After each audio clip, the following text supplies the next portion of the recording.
예, 제가 책을 한 권 읽고 있습니다. 책 제목이 대단합니다. 목숨 걸 교리 분별하기. 예, 목숨을 걸어야 합니다. 예, 교리를 분별하는데 목숨을 걸어야 하고요. 영어로는 더 대단합니다.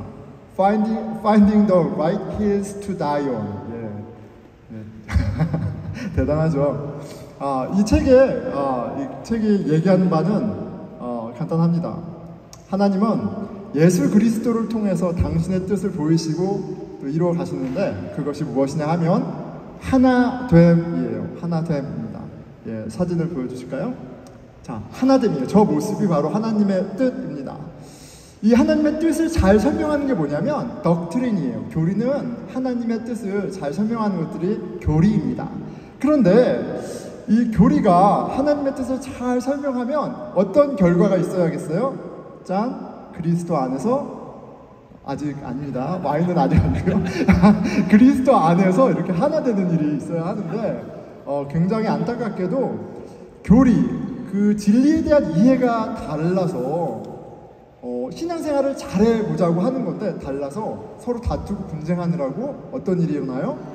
하나 되어야 할 교회가 나뉘어지는 일이 있는 거예요. 그래서 이 책의 요지는 그렇습니다.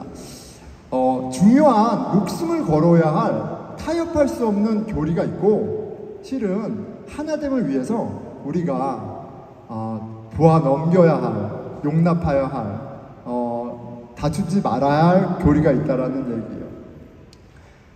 얘기예요. 한 가지 이제 재밌는 이야기를 추천사에 쓰신 분이 에피소드를 이야기하는데, 재미있다고 해야 될까요? 아니면 좀 생각하게 해주는 이야기가 되겠죠. 30년 동안 미국에서 미주에서 복음주의권에서 열심히 목회하신 이제 목사님이 은퇴하셨습니다. 그런데 그 목사님이 프렌치를 좀 하실 수 있으셨어요. 그리고 프렌치에 연이 있었습니다. 그래서 프랑스의 리옹이라는 시골 마을에서 복음주의권 교회인데 목사님에게 청빙을 했어요. 오셔서 선교사로 이쪽에 오셔서 좀 도움을 주십사, 이렇게 부탁을 드렸습니다. 예, 목사님도 마음이 있었고, 그래서 기쁘게 청빙을 받으셔서 프랑스의 작은 시골 마을로 내려가셔서 섬기기 시작하셨습니다. 자, 여러분, 프랑스 하면 떠오르는 게 뭐죠? 예, 이미 좀 이렇게 스포일러가 있었죠. 예, 와인이죠. 프랑스 하면 와인입니다. 와인이에요. 이 목사님은 복음주의, 굉장히 보수적인 전통 가운데 목회를 하셨기 때문에 신앙인은 술을 절대 마시면 안 된다라고 이제 가르치셨습니다. 그런데 교인들이 모이는 자리면 항상 언제 어디서나 이 와인이 빠지지 않는 거예요. 그래서 목사님이 사명감을 갖고 와인을 마시고 있는 교인들에게 왜 와인을 마시면 안 되는지를 이렇게 설명하셨대요. 어떻게 해요? 집요하게 이렇게 계속해서 설명하셨다고 합니다. 왜냐면 너무 중요하니까. 30개월이 지났습니다. 이렇게 목사님이 오시기를 간절히 청했던 그 시골교회 교인들이 목사님에게 다시 간절히 청하기 시작했습니다. 저희 교회를 제발 떠나주세요. 예, 그래서 교회를 떠나시게 됐다고 해요. 자, 이 이야기를 하면서 실은 이 책의 주제와 연관짓습니다. 과연 술을 마시는 것, 마시지 않는 것, 이것이 그렇게 교회를 나누는 교육자와 교우가 사이가 틀어질 정도의 큰 이슈인가? 이런 질문을 이제 하는 거죠. 여러분들 어떻습니까? 예, 술 마시는 것, 술 마시지 않는 것. 오늘 말씀을 통해서 우리 한번 생각해 보면 좋을 것 같습니다. 자, 오늘 말씀의 주제를 살피면서 좀 돌아볼 텐데요. 꼭 술을 마시냐 마시지 않느냐는 주제를 떠나서 우리가 정말 타협할 수 없는 교리, 가르침은 무엇이고, 실은 하나님의 그 본질적인 부르심의 목적, 하나됨을 위해서 우리가 좀 양보하거나 좀 보아 넘겨야 하거나 좀 기다려줘야 할 그런 2차적인 내지는 좀 덜 중요한 가르침은 무엇인가, 좀 이렇게 스스로 생각해보고 또 깨닫는 시간 됐으면 좋겠습니다. 자, 오늘 주제는 복음, 믿음의 순종이라는 주제입니다. 복음, 믿음의 순종입니다. 자, 바울의 사명은 무엇이죠? 하나님이 왜 바울을 부르셨어요? 이방인들의 사도로 부르셨어요. 그렇죠? 이방인들에게 복음을 전하게 하시려고 부르셨습니다. 로마서 1장 1절입니다. 예수 그리스도의 종 바울은 사도로 부르심을 받아 하나님의 복음을 위하여 택정함을 입었으니 set apart for the gospel of God. 복음을 위해서 택정함을 받았습니다. 바울이 복음을 전하는 데에는 그런데 궁극적인 목적이 있었습니다. 바로 이방인들로 복음을 믿어 하나님의 뜻에 순종하게 하는 것이었어요. 이것은 하나님이 복음을 주신 이유이고 또 바울이 복음을 전하는 궁극적인 목적이기도 해요. 뭐가요? 믿음의 순종. 이것이 궁극적인 목적입니다. 그리고 이 사실을 바울은 로마서의 맨 처음 1장과 마지막 16장에 명시하고 있어요. 로마서 1장 5절입니다. 그로 말미암아 우리가 은혜와 사도의 직분을 받아 그의 이름을 위하여 모든 이방인 중에서 믿어 순종하게 하나니 to bring about the obedience of faith. 믿어 순종하게 하나니. 로마서의 마지막 3절이에요. 마지막 챕터 16장의 마지막 3절이 이렇게 되어 있습니다. 25절에서 27절입니다. 나의 복음과 예수 그리스도를 전파함은 영세전부터 감추어졌다가 이제는 나타내신 바 되었으며 영원하신 하나님의 명을 따라 선지자들의 글로 말미암아 모든 민족이 믿어 순종하게 하시려고 알게 하신 바 그 신비의 계시를 따라 된 것이니 이 복음으로 너희를 능히 견고하게 하실 지혜로우신 하나님께서 예수 그리스도로 말미암아 영광이 세세 무궁하도록 있을지어다. 아멘. 복음을 주신 목적이 있습니다. 무엇이에요? 모든 민족이 믿어 순종하게 하시려고. 복음을 믿고 하나님의 뜻에 순종하게 하시려는 거예요. 여러분, 복음을 믿습니까? 예, 믿는 분은 아멘 하겠습니다. 복음을 믿습니까? 예. 복음을 믿는다는 것은 예수 그리스도가 하나님의 아들이다라는 사실을 믿는 것이고요. 복음을 믿고 순종한다는 것은 이제 우리의 새로운 왕 예수님의 뜻에 순종한다는 의미입니다. 오늘 말씀을 통해 복음을 믿고 순종함으로 하나님께 큰 기쁨 되는 인생이 무엇인지 깨닫는 은혜가 있기를 기대합니다. 아멘. 자, 오늘 본문은 믿음의 순종이 구체적으로 어떤 행동인지 가르쳐 줍니다. 복음을 믿는 그리스도인은 첫째, 비판하지 않습니다. 우리 한번 따라해 볼까요? 첫째, 너무 작습니다, 목소리가. 첫째, 비판하지 않습니다. 네, 비판하지 않습니다. 로마서 14장 1절입니다. 믿음이 연약한 자를 너희가 받되 그의 의견을 비판하지 말라. 다른 사람의 의견을 비판해서는 안 된다고 얘기하십니다. 다른 사람의 의견을, 다른 사람의 스타일에 대해서 논쟁하지 말라고 하세요. 자, 교회는 어떤 모습인가요? 당시 교회는 어떤 모습이었을까요? 굉장히 다양한 사람들이 모여 있습니다. 로마서를 받아 읽고 있는 교회를 한번 상상해 보면 크게 두 부류의 사람들이 있었죠. 우상을 섬기며 살던 이방인들과 모세의 율법을 따라 살던 유대인들이 복음을 믿고 한 공동체, 교회 공동체를 이루었습니다. 초대교회는 가정교회였죠. 가정에서 모였습니다. 그러니까 규모가 30명, 40명, 아마 우리 교회보다도 작은 규모의 사람들이 모여서 신앙생활을 했을 거예요. 아주 큰 교회라면 그냥 예배만 쏙 드리고 나오면 그만이겠지만 가족 공동체로 집에서 모여서 예배를 드리고 항상 식사를 같이 하던 초대교회는 당연히 서로 다른 사람이 그 다름 때문에 부딪히는 일이 많았을 거예요. 모양도 다르고 문화도 다르고 신분과 직업도 다른 정말 다양한 사람들의 공동체였고, 무엇보다도 아주 작은 규모의 친밀한 옆 사람이 집에 숟가락이 몇 개 있을지도 알 정도로 친밀한 공동체였습니다. 자, 당시 로마 교회에 음식에 관한 논쟁이 있었습니다. 아마도 이방인 그리스도인들이 율법에 따라 우상에게 드려진 음식을 먹어서는 안 된다고 주장했던, 아이러니컬하게도 유대인들을 업신 여겼던 것 같습니다. 아니, 믿음으로 먹으면 되지 왜 그거를 안 먹는다 그래? 그게 신앙이야? 그리고 유대인들 입장에서는 아니, 율법에 우상에게 드린 것을 손대면 안 되는데 아니 어떻게 하나님을 믿으면서 먹을 수 있어? 서로 업신 여기고 서로 비판하고 비난하는 일이 있었습니다.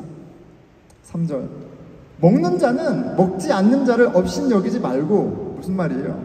먹는 자가 먹지 않는 자를 업신 여겼습니다. 먹지 않는 자는 먹는 자를 비판하지 말라. 무슨 말입니까? 먹지 않는 자가 먹는 자를 비판했습니다. 그런데 먹지 않는 자는 먹는 자를 비판하지 말래요. 왜요? 이는 하나님이 그를 받으셨음이라. 자, 질문을 한 가지 하겠습니다. 여러분, 그리스도인은 술을 마셔도 됩니까? 아니면 술을 마시면 절대 안 됩니까? 술을 마시는 그리스도인들도 굉장히 많고요. 유럽에 가보세요. 교단과 상관없이 다 와인 드시고 맥주 드시고 합니다. 그리고 술을 절대 마시지 않는 그리스도인들도 꽤 됩니다. 우리 장로교는 공적인 자리에서 법으로 술을 금지합니다. 마실 수 없어요. 우리만이 아니라 복음주의권에서도 그 많은 교회들이 꽤 됩니다. 자, 그런데 술을 마시느냐 마시지 않느냐보다 더 중요한 사실이 있다는 거죠. 뭐예요? 이는 하나님이 그를 받으셨습니다. 이제 복음을 믿으면 다 우리는 하나님의 자녀, 예수 그리스도의 것이 되었습니다. 우리가 복음을 믿으면 우리는 무엇을 믿게 된 거예요? 나를 위해서 하나님이 당신의 아들 예수 그리스도를 속죄 제물로 그렇게 값비싸게 귀하게 값을 치르고 구원하셨다라는 그런 존귀한 존재라는 것을 믿는 거예요. 나만이 아니라 내 옆에 있는 형제 자매도 마찬가지입니다.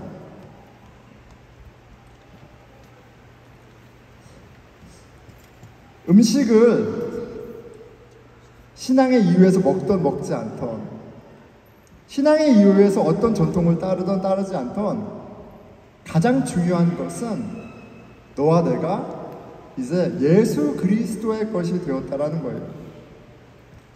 우리는 다른 스타일의 신앙생활에 대해 그러니까 비판하지 말아야 됩니다. 4절, 남의 하인을 비판하는 너는 누구냐? 그가 서 있는 것이나 넘어지는 것이 자기 주인에게 있음에 그가 세움을 받으리니 이는 그를 세우시는 권능이 주께 있음이라. 지금 너가 비판하는, 너가 못마땅해하는 그 인생의 그 형제 자매의 주인은 예수 그리스도예요. 그분이 그가 실족했을 때 일으키시고 그 신앙의 여정을 끝까지 갈 수 있게 할 수 있는 권세와 능력과 지혜가 있는 유일한 분이야. 너는 아니야. 너는 그 인생의 주인이 아니야. 너가 도대체 무엇이길래 왈가불가하느냐 이렇게 묻습니다. 여러분, 우리는 더 이상 그 누구의 심판자도 될 수 없어요. 그 누구보다도 의로운 존재가 아니라는 걸 예수님이 우리의 죄를 대신해서 죽으셨을 때 밝혀졌고, 우리는 그것을 믿는 겁니다. 우리는 젖지가 아니에요. 오직 예수님만이 심판자이시고요, 판단하시고 심판하실 수 있습니다. 내가 아니라 예수님이 가르치시고 자라나게 하시며 구원하십니다. 그렇기에 복음을 믿는 우리는 다른 이들의 신앙 스타일에 대해 비판할 수 없습니다. 그리고 우리는 서로 비판하지 않을 뿐 아니라 둘째, 그대로 받습니다. 자, 한번 따라해 볼게요. 둘째, 네, 너무 작아요. 둘째, 그대로 받습니다. 우리는 서로 비판하지 않을 뿐 아니라 이제 그대로 받습니다. 로마서 14장 1절, 믿음이 연약한 자를 너희가 받되 그의 의견을 비판하지 말라. 믿음이 연약한 자들은 누구입니까? 로마서를 통해서 보면 믿음이 연약한 자들은 누구냐면 오직 믿음으로 구원을 받는다는 사실을 아직 잘 이해하지 못하는 사람들입니다. 오직 믿음으로 전적인 하나님의 은혜로 우리가 구원받는다는 것이 하나님이 보여주신 신비이고 지금 바울이 가르쳐주는 덕트린, 교리예요. 그런데 그것이 너무나 생소하고 무언가 내가 여전히 해야 할 것이 있고 여전히 내가 해오던 신앙생활에 관성이 있어서 아직 그것이 fully 설득되지 않은 상태의 사람들이 여기서 말하는 믿음이 연약한 작은 사람들입니다. 우리는 행위의 법이 아니라 믿음의 법으로 구원을 받았습니다. 그리고 믿음의 법이 예수 그리스도의 사랑이라는 율법을 완성합니다. 하지만 믿음이 연약한 자들은 여전히 구원받기 위해 꼭 해야 하는 종교적 행위들이 있다고 여기고 주장할 때가 있습니다. 특정 전통과 신앙 스타일이 너무너무 중요한, 아직까지 너무너무 중요한, 아직까지 너무너무 지키고 싶은 그런 것들이 있는 거죠. 하지만 믿음이 있다면, 오직 믿음으로 말미암아 구원을 받았다는 그 신앙이 있다면 이제는 좀 자라난 신앙이 있는 사람이 다른 믿음이 약한 사람을 그대로 받으라고 얘기합니다. 그대로 받는다는 말은 상대의 눈높이에 맞추는 것이라고 얘기해요. 20절입니다. 음식으로 말미암아 하나님의 사업을 무너지게 하지 말라. 하나님의 비즈니스가 뭡니까? 영혼을 구원하는 거죠. 하나님이 얼마나 좋은 분이신지를 깨닫게 하는 거죠. 하나님의 사랑으로 아주 달달 볶아서 사랑의 사람으로 만드는 거예요. 그런데 그 비즈니스를 방해하지 말래요. 만물이 다 깨끗하되 거리낌으로 먹는 사람에게는 악한 것이라. 믿음이 연약해서 여전히 전통과 아니면 관습과 이런 것들이 중요하다고 얘기하는 사람들이 있고 그것이 옳은 것은 아니지만 너에게 온전한 믿음이 있다면 이제 그냥 잘 받아주라고 얘기합니다.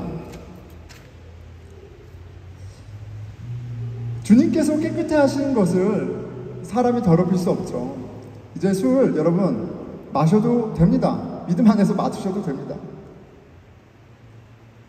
술 마셔도 복음은 믿음으로 구원받습니다. 그런데 술 마시는 것을 꺼리는 교우가 있다면 술을 마시는 것이 신앙적이지 않은 것이고 술 마시는 것을 보면 그 사람이 신앙생활하는데 부대낌이 생기는 것을 안다면 그런데 뭐라 그래요? 그런데 마시지 말라고 얘기합니다. 그리고 그 상대를 배려해서 상대의 눈높이에 맞춰서 행동하는 걸 성숙한 신앙이요 믿음의 순종이라고 가르쳐줍니다. 복음을 믿음으로 순종하는 삶은 구체적입니다. 다른 사람의 신앙 스타일을 비판하지 말고 그대로 받는 거예요. 그런데 이런 관계는 본질적으로 복음을 믿지 않으면 행할 수 없습니다. 세상 그렇잖아요. 사람들은 다 판단합니다. 다 판단하고 저지하죠. 그리고 사람을 있는 모습 그대로 허물 그대로 받아들이지 않습니다. 판단하고 내가 받을만 하면 받고 받지 못하면 안 받는 게 세상 돌아가는 이치예요. 부모도 자식 판단을 계속 자식을 판단하죠. 부모조차도 그렇습니다. 그런데 어떻게 다른 사람을 판단하지 않고 그대로 받을 수 있겠어요? 그런데 뭐라고요? 정말 복음을 믿으면 그 복음이 나로 하여금 판단하지 않게 하고 그 허물 그대로 있는 모습 그대로 받아들이게 한단 말입니다. 복음을 믿음으로 새로워진 마음과 새로워진 동기가 새로운 방식으로 관계를 맺게 합니다. 그렇게 살게 해요. 이제 우리는 우리의 다름보다 훨씬 중요한 것이 있어요. 이 사람이 감리교냐, 내가 장로교냐, 캐슬릭이냐, 어떤 배경이냐, 이런 배경보다도 훨씬 중요한 것이 있습니다. 바로 우리가 함께 믿고 따르는 우리 주 예수 그리스도, 그분이 우리의 왕이라는 사실이에요. 그 왕이 당신 안에 우리가 하나 되기를 원하신다는 사실이에요. 하나님께서 예수 그리스도 안에 서로 너무나 다른 우리를 하나 되게 하셨기 때문에, 하나 되게 하시기를 원하기 때문에, 그것이 하나님의 뜻이기 때문에 그것을 안다면, 믿는다면 이제 우리는 우리의 다름을 넘어 하나됨을 위해 순종하는 거예요. 6절입니다. 나를 중히 여기는 자도 주를 위하여 중히 여기고 먹는 자도 주를 위하여 먹으니 이는 하나님께 감사하며 먹지 않는 자도 주를 위하여 먹지 아니하며 먹지 않는 자도 주를 위하여 먹지 아니하며 하나님께 감사하느니라. 15절입니다. 만일 음식으로 말미암아 내 형제가 근심하게 되면 이는 내가 사랑으로 행위하지 아니함이라. 그리스도께서 대신하여 죽으신 형제를 내 음식으로 망하게 하지 말라. 복음을 믿는다면 우리는 예수 그리스도 안에 하나됨을 위해 서로 순종해야 합니다. 내가 주장하는 나에게 익숙한 전통과 스타일을 주장하는 것이 아니라, 그것을 잣대로 심판하고 저울질하는 것이 아니라, 이제 나의 익숙함은 십자가와 함께 못 받고 우리의 부족함과 연약함, 죄에도 불구하고 우리를 구원하신 그 예수 그리스도, 부활하신 왕 예수 그리스도 안에서 하나 되기로, 하나됨을 애써 힘써야 합니다. 서로를 비판하지 말고 그대로 받아줘야 돼요. 그런데 무엇보다 중요한 것이 한 가지가 더 있습니다. 뭐냐면 믿음의 순종을 위해 세 번째, 항상 분별해야 합니다. 자, 셋째, 항상 분별해야 합니다. 네. 다른 사람을 판단하지 말고 그대로 받아줘라, 막 이렇게 이야기했어요. 이게 믿음의 순종이다. 그런데 말미에 그 앞서 이야기했던 것과 정반대의 이야기를 합니다. 16장 17절이에요. 형제들아, 내가 너희를 권하노니 너희가 배운 교훈을, 너희가 배운 덕트린이 있는데, 교리가 있는데, 이것을 거슬러 분쟁을 일으키거나 거치게 하는 자들을 살피고 watch out, 그들에게서 떠나라, avoid. 다 좋은데 우리가 목숨을 걸고 지켜야 할 가르침도 있다라는 거예요. 술을 마시고 안 마시고, 물에 넣어서 세례를 주냐, 아니면 물을 뿌려서 세례를 주냐, 교회에 드럼을 놓냐, 교회에 드럼을 놓지 않냐, 다 좋아요. 다 좋습니다. 다 가능한 거예요.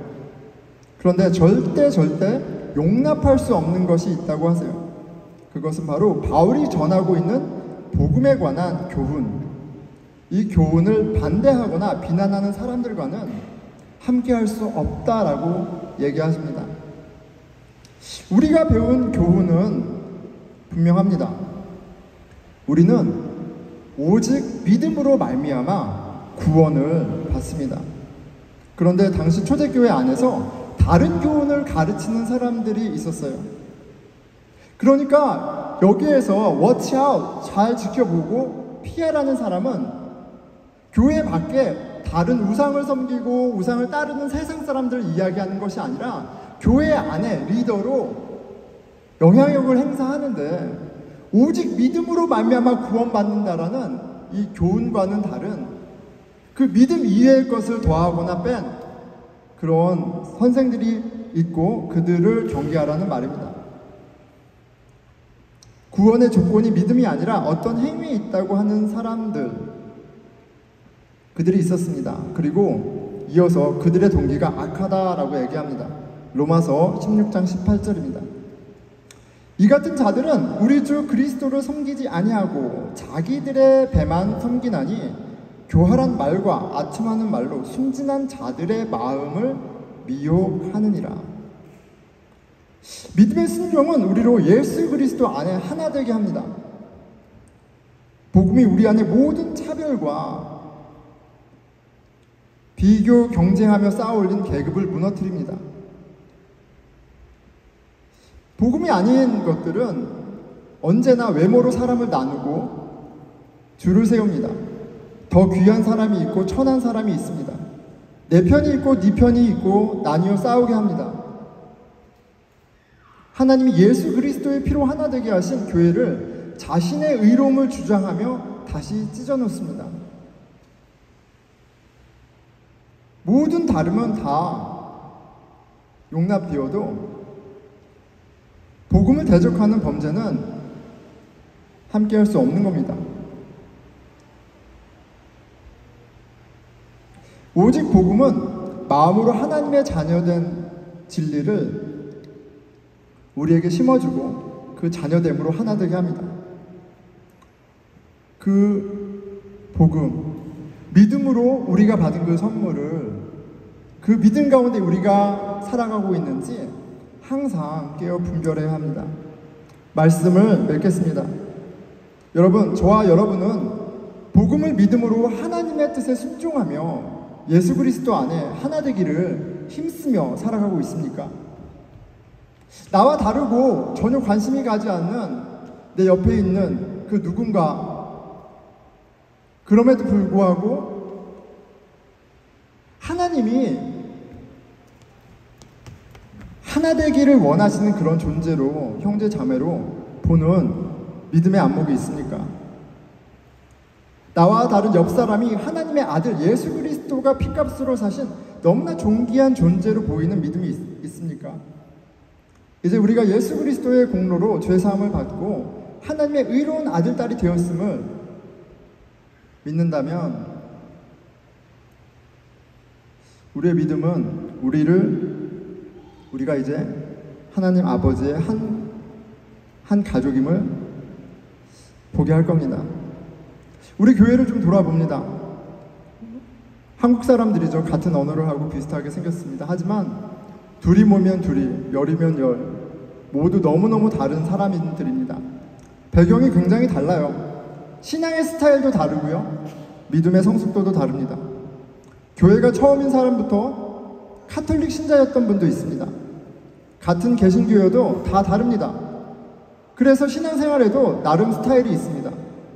어떤 분은 기도가, 누군가는 찬양이, 또 다른 누군가는 성경 공부가 더 중요합니다. 섬김과 봉사에 초점을 맞추기도 합니다. 1층 예배당이 더 익숙하고 더 편안한 분이 있고 2층 예배당이 더 좋고 더 편안한 분이 있습니다. 너무 달라요. 하지만 여러분, 이제 복음을 믿는 우리가 로마서를 통해서 집중해야 할 것이 있구나 라는 것을 깨닫게 되는 것 같아요. 우리는 믿음의 순종이 무엇인지 배우고 훈련해야 합니다. 이제부터 나와 다른 사람의 신앙 스타일을 여러분 비판하지 마시고 그대로 받으십시오. 하지만 오직 복음을 믿음으로 맺어진 우리 주 예수 그리스도 안에 관계인지 항상 깨어 분별하십시오. 예수 그리스도 안에 하나됨을 이루는 믿음의 순종이 우리 하나님 아버지가 기뻐하시는 우리를 향하신 하나님의 뜻이요, 그 뜻에 순종하는 자로 하나님이 약속하신, 자녀에게 약속하신 하나님의 나라, 성령 안에 의와 평강과 희락을 누리는 복이 주어집니다. 하나님이 우리를 하나 되게 하기 위해서 복음을 주셨고, 그 복음을 믿는다는 것은 궁극적으로 예수 그리스도 주 안에 하나 되는 것이구나 배웠습니다. 평생 숙제예요. 개인적으로 이해는 해도 이루어 가기에는 한계가 있고 너무너무 힘든 여정입니다. 그런데 그 여정을 위해서 요한복음 보니까 예수님이 중보기도 해주셨어요. 그리고 예수님이 성령님을 보내주시고요. 그리고 예수님이 예수 그리스도를 주로 고백하는 저와 여러분 가운데 성령을 통해 일하시고 하나됨의 신비를 이루어가게 하십니다. 그 하나됨의 신비를 기억하고 맛볼 수 있는 선물을 주셨어요. 그게 뭐냐면 바로 거룩한 만찬, 성찬식입니다. 예수 그리스도께서 돌아가시기 전에 제자들에게 만찬을 베푸시면서 빵과 포도주로 당신을 기억하라 하세요. 그 빵과 포도주는 우리를 그리스도 안에서 하나로 부르신 하나님의 뜻을 보고 만지고 먹는 은혜의 예식입니다. 그 은혜의 예식으로 주께서 저와 여러분을 지금 초대하고 계십니다. 우리 잠깐 기도하겠습니다.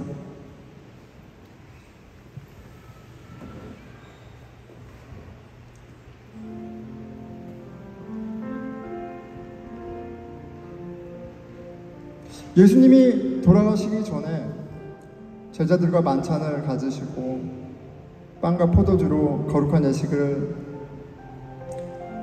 가르쳐 주시기 전에 제자들의 발들을 씻어 주셨죠. 그렇게 당신의 사랑을 어떻게 하나 될 수 있는지를 보여주셨습니다. 하지만 제자들은 여전히 서로 사랑하지 않았고 서로 판단하고 비교하고 경쟁하는 마음들이었어요. 그렇게 못난 모습들이었지만 주님은 개의치 아니하시고 사랑하시되 끝까지 사랑하셨습니다.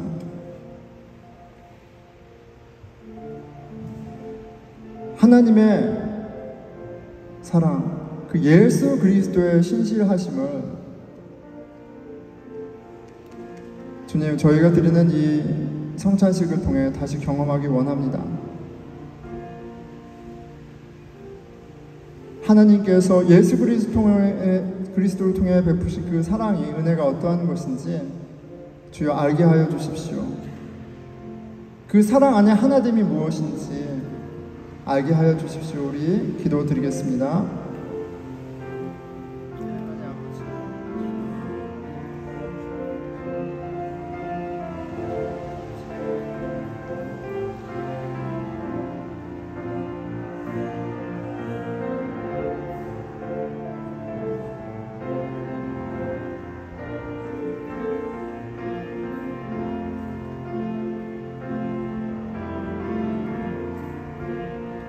예수 그리스도를 주로 고백하는 공동체 가운데, 교회 가운데 함께 하시고 왕으로 다스리시고 구원을 베푸시고 구원을 이루시는 예수 그리스도, 할렐루야, 감사합니다. 오늘 이 성만찬을 통해서 그 하나님의 신실하심을 먹고 마시고 그렇게 그리스도와 연합한 우리의 새로운 존재를 경험하게 하여 주십시오. 이 모든 말씀 우리 주 예수 그리스도 이름으로 기도드렸습니다. 아멘.